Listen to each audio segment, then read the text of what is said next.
Narcissists are experts at finding what bothers you and pushing those buttons. They seem to have an innate ability to exploit your weaknesses, which makes it very difficult to stay calm when you're dealing with them.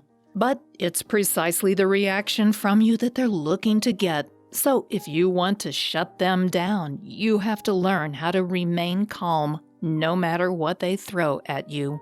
Let's discuss 6 techniques to stay calm when dealing with a narcissist and de-escalate the situation. Number 1. Remember to breathe. When you are confronted in any situation, it can trigger your fight or flight nervous system. This is what prepares you for a life or death situation, so your heart begins racing, your muscles tense, and your blood pressure rises. This can make for a big confrontation, but there's a way to calm down those responses.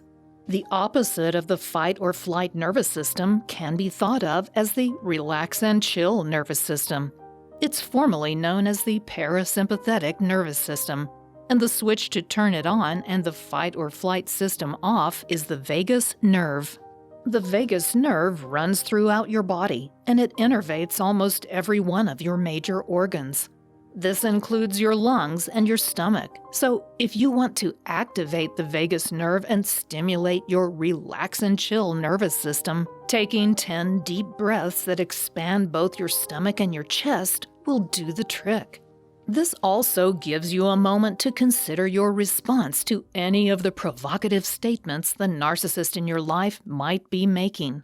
By taking a moment to breathe deeply and calm down your racing heart and rising blood pressure, you can better respond in a way that effectively sidetracks the narcissist's attempt to get a rise out of you. You can use this technique anytime you're feeling stressed, and it will help you to relax. Once you feel more relaxed, you can think more clearly about what you might want to say or do in response to the situation at hand. Number 2. Empathize with the narcissist. I know, the narcissist doesn't have any empathy for you, so why should you try to empathize with them? Well, there are 2 very good reasons to practice empathy in this situation. First, it will soothe their rage when they see you are empathizing with them. They do respond positively to empathy. It's part of why they are often attracted to empaths. The narcissist wants someone who is focused on their needs and emotions. When you can empathize with them, they will respond positively to your compassion, which can de-escalate the situation. The other reason it is a good tactic is that you are modeling empathy for them. Narcissists need long-term therapy to truly improve their mental condition, but they can sometimes learn effective techniques for reducing their narcissistic tendencies. That's not to say they will see you empathizing with them and suddenly become more empathetic themselves, but they can learn to try to better understand your feelings. When you show them how it's done, they can pick up on some of the techniques. At least they will know what empathy looks like in a relationship, and that's a start. Many of the therapeutic methods that treat narcissism involve simply helping them to understand how to express certain emotions like empathy. When you can model what that looks like for them, it can help them to become less narcissistic in some ways, particularly when you couple that expectation of empathy and compassion with strong boundaries. Number 3, don't expect to be treated fairly. Part of managing a relationship with a narcissist is managing your expectations. You are not dealing with an emotionally healthy person, and so you can't expect to be treated with fairness. You can think of a narcissist like a spoiled child, and in a sense, their emotional development stopped in childhood, so they are still very much like a self-absorbed toddler. Because they don't have healthy identity mechanisms to self-soothe and support their own ego, the narcissist needs other people to do that. As a result, they come to see other people as simply being extensions of their own identity. They expect you to cater to them because they see you as a part of themselves. They don't see you as an independent individual who has your own rights and your own needs. They have instead come to see you as someone who should be focused solely on their needs, even to the exclusion of your own. In the narcissist's mind, they have to always have everything their way, and they will give little ground in an argument. Their whole life has been an exercise in devising ways to manipulate and control the people around them, and they've learned that by hitting below the belt, they can cause you to lose your cool. When you do lose your cool, they are better able to control you. That's why you have to know what to expect going into any discussion with a narcissist. Once you have adjusted your expectations, their unfair behavior will have less of an effect on your level of anxiety.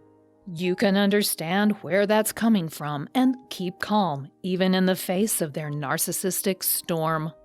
Number 4, no right or wrong. When you're dealing with a narcissist, if you make the discussion about what's right and what's wrong, you'll back them into a corner. They'll have no choice but to make sure you're the one who's wrong because they cannot accept having any flaws. The narcissist will try to turn the argument into winning and losing. But if you get drawn into that, you're going to end up utterly frustrated and stressed out. The narcissist's self-esteem is too fragile to let anyone get the upper hand. They will continue fighting and escalate the argument if you make it about winning or losing, or right or wrong. What's more, narcissists always hold a grudge, so if you do happen to dominate them in an argument, they will feel vulnerable, which leads to anger and a desire for revenge. They will feel like they have to get back at you to restore the power balance. And the power balance in their mind means they have all the power. So, refusing to be drawn into a situation of what's right or what's wrong will save you from being frustrated in the moment, and it will save you a lot of trouble in the future. Number 5, distract the narcissist. Another technique you can use when dealing with a narcissist is one they often use: distraction. If you find the topic of discussion is escalating or straying into an area you know will cause discord, you can try asking the narcissist about something different they're interested in. Narcissists love to show off their expertise on a topic, and if you ask them about it, that can de-escalate the discussion and calm everyone down. Another method of distraction is to ask the narcissist for advice. This is another way to give them an opportunity to show their intelligence. This can be a very effective technique for getting the narcissist onto another topic and helping to keep the situation calm. It might feel like you're manipulating the situation, and in fact you are. But it's different from the malicious manipulation of the narcissist. Number 6, walk away. When all other techniques fail and you know you're going to lose it, the best strategy is to just walk away and go someplace you can calm down. Sometimes that is a hard thing to do in the heat of an argument, but the reality is that you won't win an argument with a narcissist. No matter what you do or say, the narcissist will never admit they are wrong, or if they do, they will somehow find a way to blame you for their bad behavior. Walking away may be the only way for you to find some peace of mind and restore calm. If you understand that staying and fighting the good fight is a futile thing to do, you can see the wisdom of walking away. Finally, dealing with a narcissist is difficult and frustrating to do on a regular basis. Most people would tell you to get away from them and go no contact, but sometimes that's not possible. The narcissist might be an elderly parent, a child of yours, or someone you love despite their problems. You simply might not want to go no contact. If that's the case, you have to know how to stay calm even when they are intentionally provoking you. You have to constantly be the adult in the room while a selfish, spoiled child rants at you. It's not easy to do, but these techniques can help keep you from losing it and work through the issues they constantly bring up. Given the way a narcissist treats you and constantly provokes you, you might be forgiven for wondering if they even care about you at all. Watch this video about whether they care about their family to gain valuable insight into how they think of even the closest people in their life. It will help you better understand their behavior. Thanks for watching.